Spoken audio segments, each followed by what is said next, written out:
Hi, welcome to The City Show. I'm your host, John Zimkus. Besides being your host, I'm also a guest today, a guest of the Warren County Career Center and Superintendent Joel King. Thanks for having us, Joel. Thanks for being here, John. I'm looking forward to talking about the Career Center and sharing what we do. Now, how long's the Career Center been here on State Route 48? That's a great question. So the Career Center opened in 1976. Hard to believe that we've been here almost 50 years and how much the county has changed since we've opened in 1976. And what do you offer students at the Career Center? So we offer students here at the Career Center, and we have locations all throughout the county. So not only do we have a location here at 48 and 122, but we also have our Atrium Health Science campus, which is in between Atrium Hospital and the Middletown YMCA. We're also located downtown Lebanon at the One Stop for our Aspire and ESOL classes. And then we have satellite programs throughout the county. So what we do, though, at all of our locations is we offer career and technical education. So opportunity for students to experience, explore hands-on learning related to different career paths. Through that, we have students that will master certain skills, and we verify those skills with certificates and credentials that they can present to employers to show that they've mastered those technical skills. How much of the county do you serve? Yeah, so the Career Center serves 6 districts in Warren County. So that would be, we have Franklin, Lebanon, Little Miami, Kings, Springboro, and Waynesville. Mason, Carlisle, Clinton Massie, other schools that are in the county have other career centers that would be what are considered their career technical planning district lead. So, but we're the lead for those 6 districts in Warren County. Now, if a student comes from, say, Lebanon and comes here, does he graduate from the Career Center or does he graduate from Lebanon? Great question. So when students come to the Career Center, they still receive their diploma from the school that they started their schooling or what we would call their home district or our affiliate district. So in the partnerships that we have with those districts, students would come here to complete the career technical program. We also offer a full set of academic classes from your basic classes in all 4 content areas to College Credit Plus, AP, honors classes. So students are able to get all of their credits here and then receive their diploma from their home district. They would receive from us what we call a completer certificate. So they've completed a program with us and add that to the credentials and certificates that they get to verify to employers what they've been able to accomplish. Now, in the past, a school like the Career Center would be referred to as a vocational school. A school you would go to that you would not go to college, but that's not certainly the case anymore. No, it's not. A lot of the mindset has changed in that myth of go to the Career Center if you're not going to go on to college. The huge change even happening before the pandemic and certainly after the pandemic. So we have students that are coming to us who fully intend to go to college.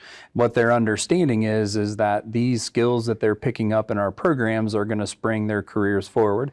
A lot of students are also understanding that if you go to the Career Center, you get hired by a company. There are so many companies now that have tuition reimbursement that you can go on to college, come out of college pretty much debt-free or totally debt-free because of having an employer who's willing to do that. So totally different mindset for students now. And there's quite a spectrum of courses you can take and avenues you can study. What's covered at the Career Center? Yeah, it's you name it, we've got it probably. So that's the really neat thing. So we go from, we've got here on this campus, early childhood programs, cosmetology, skilled trades as far as welding, construction, electric, HVAC. We have heavy equipment operations. We have auto tech. We have technology programs from graphic design, digital design, information technology, and cybersecurity, welding, vet science. We've got just some phenomenal programs. Our Atrium Health Science campus, we have dental assisting, we have exercise science and sports medicine, pre-nursing. We have just a gamut of programs and opportunities for students. And that's not just on the high school side, but the adult education side as well. And then in our satellite programs, we offer pre-engineering. We have graphic design courses in those locations, as well as a teacher academy at Lebanon. Now, you mentioned the Atrium campus. I didn't realize there were two campuses. Where's it located? So it is located in between the Atrium Hospital and the Middletown YMCA. So it started early 2000s as the Green Tree campus, became Atrium Health Science Campus when the Career Center took over the entire building. So when it first opened, it was a partnership between Warren County Career Center, Miami University, and Cincinnati State. The idea that students would be there and see the opportunities and be able to easily transition into a 2-year or 4-year program. When those post-secondary partners left, it was kind of good timing because we've gotten to a point where the capacity on this campus wouldn't allow us to expand.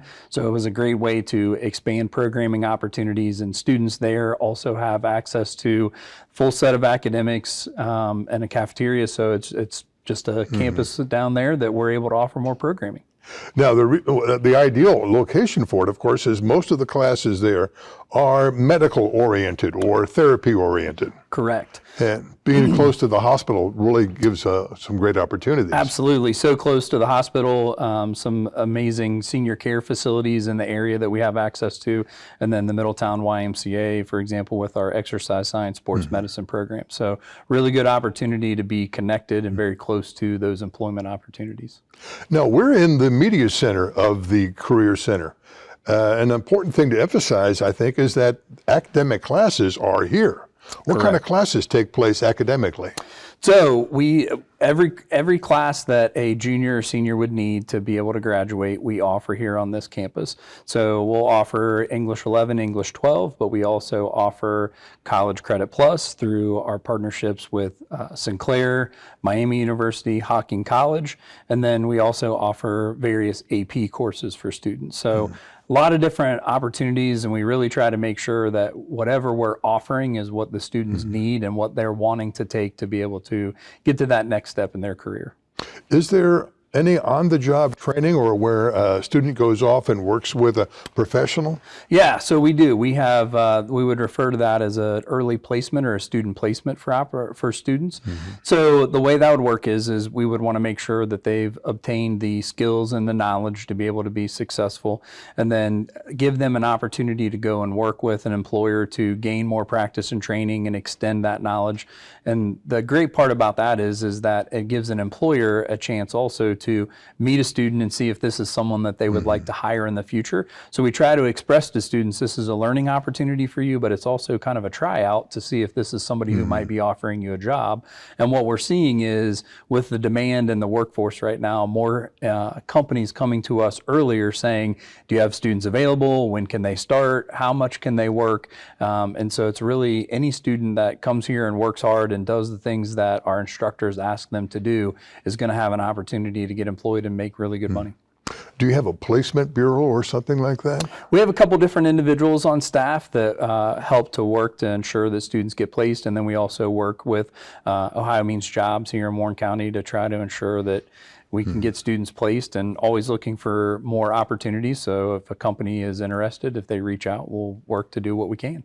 I would imagine your technical instructors have to keep up with all the new advances in almost every field. Yes, so it's that's a really good point. They do. They have to keep up with everything. And what's really interesting is a lot of times people will ask, how do our instructors get to come to the Career Center? So they have to have 5 years verifiable experience in the field that they're going to be instructing. So for example, if I wanted to become an auto instructor, I have to show that I've had 5 years in the auto tech industry, and then I would have to take 24 hours college credit. We work with Bowling Green State University for those instructors to go back and understand the pedagogy pieces with teaching. And then again, like you said, they got to keep up with business and industry that's always ever changing and trying to keep up with those technology pieces.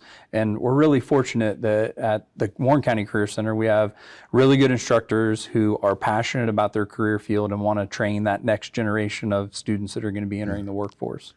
Now, it has been for years that, you graduate from high school, you go on to college. But in today's world of advancing technology, having a skill like what you can learn here is really just as valuable and opens up a far more variety of choices as far as occupations in the future. Yeah, it does. And I was last week able to hear Lieutenant Governor Husted speak, and he shared that right now there are 1.5 jobs for each person applying in Ohio that start out making $50,000 or more without a 4-year degree. And so our students do have a lot of opportunities to be able to get into a living wage employment opportunity. And they still can go to college. So a lot of times people don't understand the technical skills pieces that we get, students can transfer into a college. So for example, if you completed a program in adult education, or in the secondary side, our advanced manufacturing and robotics program, you can take that and transfer into Sinclair to help reduce the amount of time that you would need going towards an associate's degree.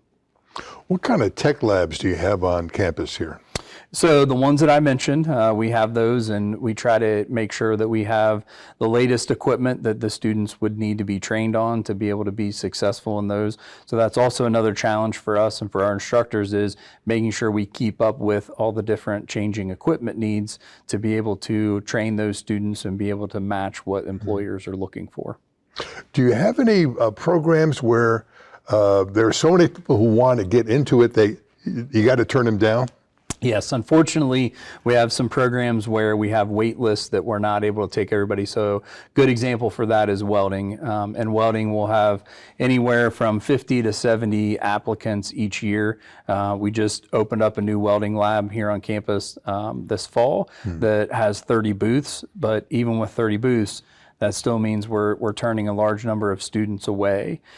We do look for ways to try to meet those needs. So another example is in our fire science program. So we saw a large number of students that were being turned away from our fire science program, and our instructors talked, and we were able to add a second instructor this year. So we're able to take 48 students into our program, and those students are working on their Fire 1, Fire 2, and EMT, which we all need the best top-notch first responders. Sure. I mean, viewers of the city show will know we've had Chief Dubinsky on the show quite a bit, and the need for full-time and firefighters is a need that Lebanon and other communities are facing right now.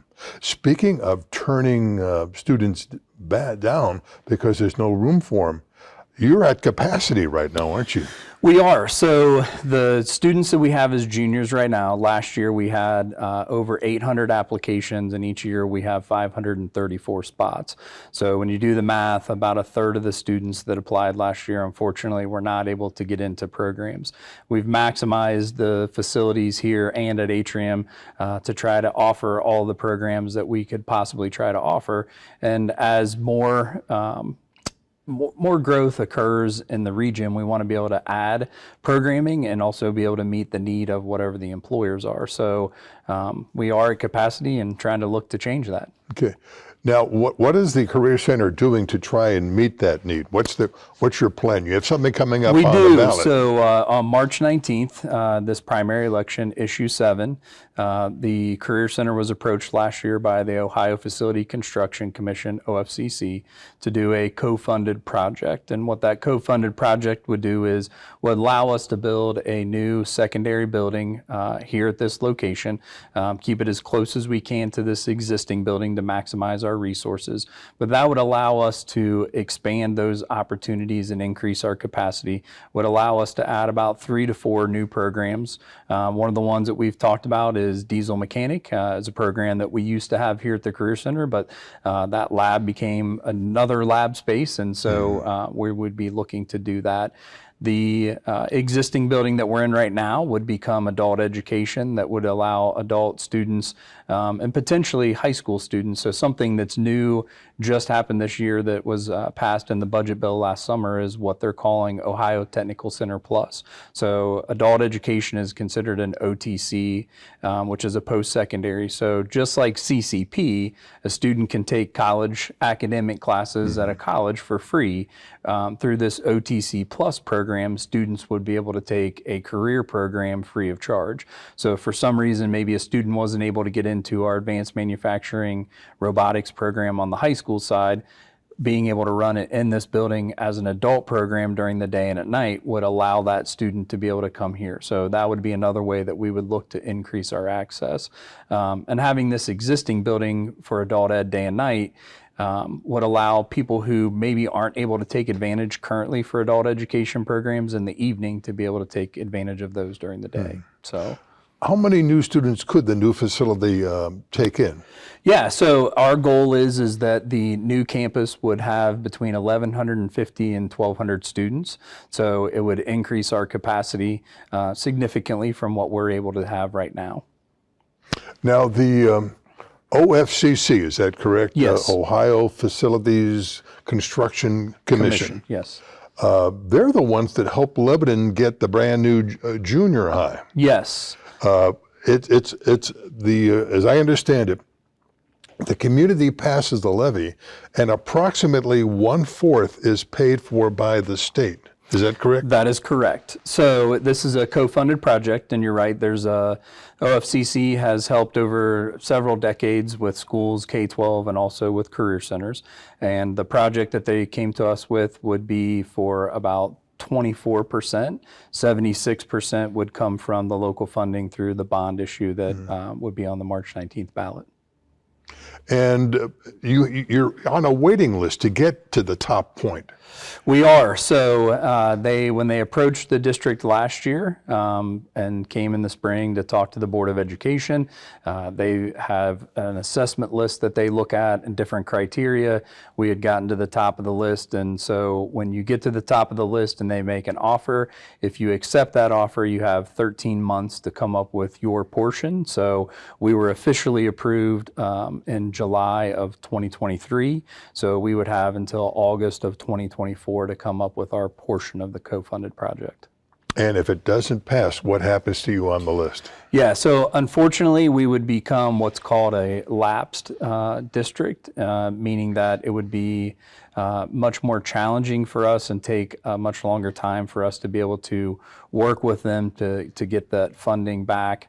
Another thing that people have asked is because it's almost $22 million that's the quarter of the project that they would be providing. That money, if we weren't able to pass and come up with our portion before August, would go to another community in the state. So if it passes, it's the state actually giving the community $22 million. To help Correct. them build the new structure. Yes. And sometimes people ask, where did that money come from? So it's the taxpayer dollars. So it's taxes that we've all already paid in Ohio that they want to be able to put back into communities to support the growth and the training that students are looking for. Now, what would the levy, how would the amount be paid for with the passing of the levy? Yeah, so the portion that we're looking for the local part, the 76%, is $67,300,000.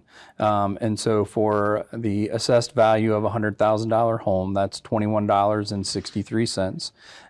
There is also, because it's an OFCC project, OFCC has what is called a 1.5% maintenance fund, and that's a required part of the project. Easiest way to explain that 1.5% maintenance fund is kind of an insurance policy to make sure that the building is able to operate and be maintained without additional dollars being asked for from the community. And so when you look at that, that's another $7. So it's one issue. There's two parts to the issue, but you're only voting on one. And so when you combine those, we're looking at $28.63 a year for that part of the project. Like any kind of school issue, it's geared toward one event. It's not operating, it's not salaries and that sort of thing. Yeah, very good question. So this is just for the actual facility, so the brick and mortar and the equipment that would go into the facility itself. Nothing to do with the operational costs or salaries for employees. And it's not the intent of the district to come back and ask for any additional operating funds. We receive state funding for the high school students, so the new building would be able to operate and maintain the staffing that's needed through the state funding that we receive for those students.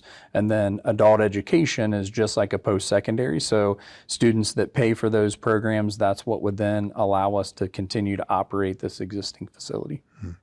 Now, it's for a certain amount. If the community grows rapidly, the individual taxes a person pays, does that go down? Yeah, so on our website, we actually have a video of the county auditor, Matt Nolan, talking about the process, and that's correct. So as if the county were to continue to grow, more people are paying, we would only ask the taxpayers for the amount of money needed, and through the auditor's office, they would take care of that. But essentially, yes, they should pay less over time. And now, what would it cost the average property owner? So I think the average home in Warren County is around $250,000. So looking at less than $70 a year for that homeowner. Okay. And like I said, we have until August to pass this. So if it doesn't pass in March, perhaps one more try. I'm not sure. That would be something we would have to discuss. Yeah. I'm not sure, what we would do, but we would look at all of our options and see how we could do that.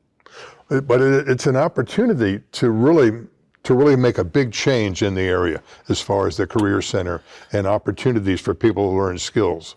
Yeah, and it's if you think back to 1976, and looking at some of the data, there were around 80 to 85,000 people in Warren County in 1976. I think most recently I heard that we're approaching quickly 250,000 people. So if you think about since 1976, 3 times as many people in Warren County, while we have added some programs over the years and we've maximized the facility and we've added that Atrium Health Science Campus, I don't know that we have 3 times as much as we did in 1976. So we want to make sure that we're able to offer those opportunities to students regardless of how old they are while they're here in Warren County and help them stay in Warren County to do what they want to do. Yeah. I do know for years we were second only to Delaware County north of Columbus as far as growth. Warren County is one of the fastest growing counties in the entire state. Yes. I heard we kind of fluctuate between second and third fastest growing quite often. So we're in a really good spot and a great place with a lot of great people. Well, thank you, Joel, for talking to us. Perhaps we can take a look and see some of the programs that the Career Center offers. Absolutely. I'd love to show you around.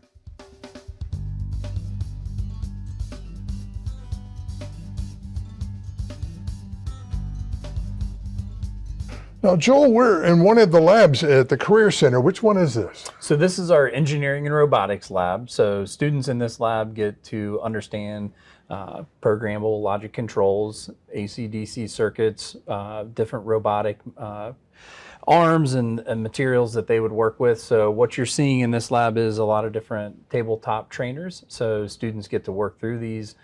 Each of these tabletop trainers provide different scenarios for students to work through and understand, and they receive several credentials when they leave this program. And there's a number of different classes all during the day. It's not like one class and then it's closed or anything like that. Right. So we have a junior group and a senior group, and then adult education. This is one of the programs that we also have adult education in the evening. So it's a great opportunity. Students get so many things from this program. Yeah. Well, I was telling you earlier, to me this is rather daunting because it's kind of scary. I don't know what goes where, but it's a great skill and it's an important skill, and it's a kind of skill that we need more and more people looking in this direction. Yes. And as manufacturing increases in our region and automation, this is a program that we look to try to expand and create more opportunities for students. Now, you say it's also robotics in this general area. Yes. So, do they create a functioning robot of some sort? So we have the robotic arms, and so they work with programming those robotic arms to do different tasks. So it's really interesting to see what the students are able to do. Oh, that is great. That is great. Well, let's go visit another lab. All right. Sounds good.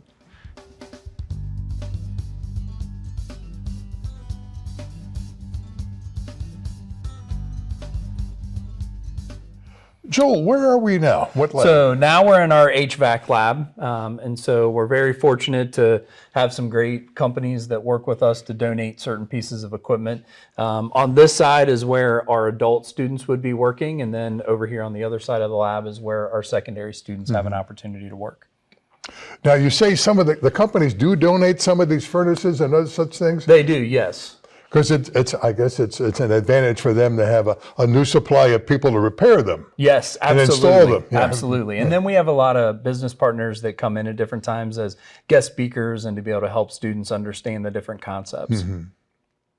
Now, is there a big demand for this student? Yes. So this is a lab where, again, if you're doing the things that we ask you to do, you get your credentials and certifications, you're able to go out and become employed very quickly because just like about a month ago when it was extremely cold, I think anybody would be willing to pay any price to get their heat going again. Yeah. And it's a hard job. I mean, there's a lot of technical skills, a lot of information that students need to know and to be able to have those, especially their EPA certifications, because you're working with some different chemicals and things that you need to be aware of. Now, you told me earlier that some of the students actually work with existing firms. Yes. Do many of them get hired by that firm afterwards? They do. So we have a lot of students, and we try to explain to those students that when you go out on your placement opportunity or your job shadowing with a company, understand not only are you learning and trying to gain some knowledge and understanding, but those companies are also looking at you as a potential employee.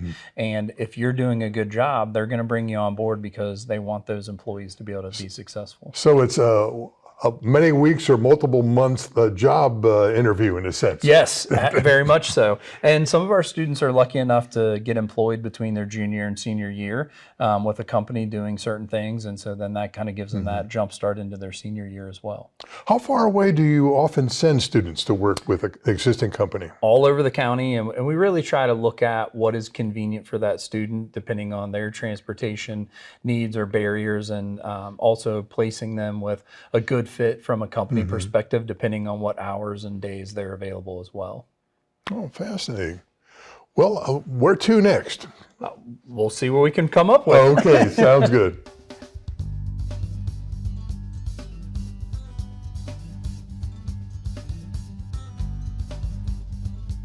Well, Joel, where are we now? So now we're in our fire science lab. So if you recall, I mentioned that this is one of the programs where we had a lot of demand. So we added a second program. And so we've got our classroom inside the lab. We've got the equipment. We've got a search house over here for students to be able to work in. And then obviously outside, a phenomenal training facility that we're able to use as well. Now, this truck does say Deerfield Township. Does it belong to them? No, so really good question. We have really good partnerships with the departments around Warren County. And so when they have a truck or a piece of equipment that they might not be able to utilize anymore because they need newer equipment that's still operational for us to provide training, they have been able to donate those pieces of equipment to us. So this is a ladder truck that Deerfield Township donated to the Career Center so that our students can receive training. Now, did the students take it out and then expand it and put the ladder up and everything else? Yep. So they get an opportunity to operate the pieces of equipment to become certified and checked off. And they'll extend the ladder. It's for me, I don't know that I would want to climb that high, but they do a great job in climbing and doing all the things they need to do. How many students are in this program with fire safety? Yeah, so right now, currently we have 48 juniors. On the high school side, around 20 high school students, and then we also have some high school seniors that are participating this year in a senior-only opportunity. So we look to try to increase that and find ways. One of the things that we've heard from students is they really want some maybe shorter term opportunities. So our programs are 2-year programs on the high school side, but we want to try to find ways for students to try it out for a quarter, a semester, or for 1 year. Do you have male and female students getting involved? We do. We have male and female taking the programs. Fire science, we have a female instructor and a male instructor. And so we're really fortunate to be able to, again, have some great instructors. And this is also a program where we have, because of the ratios that we're required to have from the state, we have people from all of the local departments in the area that come in at different times to be adjunct instructors as well. Now, with the house structure there and the truck here, and there's another truck on the other side, things are a little cramped here, aren't they? It is. It's a little tight. We make best with the space that we have, and obviously with the ballot issue coming up in March, that would allow us to expand and increase the size of the labs for students. Okay. Now, if that passes, not only could a place like this be extended to have more room, but you might add new programs too. Yes, we would. We would try to look at the different opportunities and options. One that we've heard recently is people would like to see a paramedic program. And so that's something that we could potentially look at as well, and any of the other training pieces we can offer. Okay. Well, let's go check out one more. All right. Thanks, John.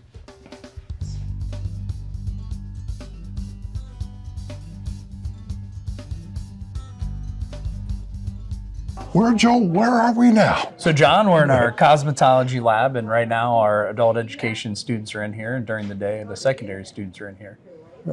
Well, I mean, this is as big as I think any hairdresser you'll find in the area. Yeah. It yeah. is. And how you have what, about 24 chairs or so? Yeah, we have multiple stations in here, and we're able to offer a lot of different services. So it gives the students an opportunity to practice those services, and for members of the community to come in and be able to take part in that. Okay, so they study by day and perhaps cut hair by night? Yes, or sir. afternoon? Yep. That's what we plan on doing. Oh, that's fantastic. Now, this is probably one of the earlier programs you've had, isn't it? Yes, this is one that I believe started right away when we started in 1976, but it's expanded. The adult education program has really grown over the last few years, and so we're really fortunate to be able to have such a great program on the high school side and the adult side. Well, it helps show the spectrum of all the types of vocational things you could go toward in the Career Center. Yes, it does. It gives that, we really want everybody to be able to access whatever the program is that they want and whatever career path they want to try to explore.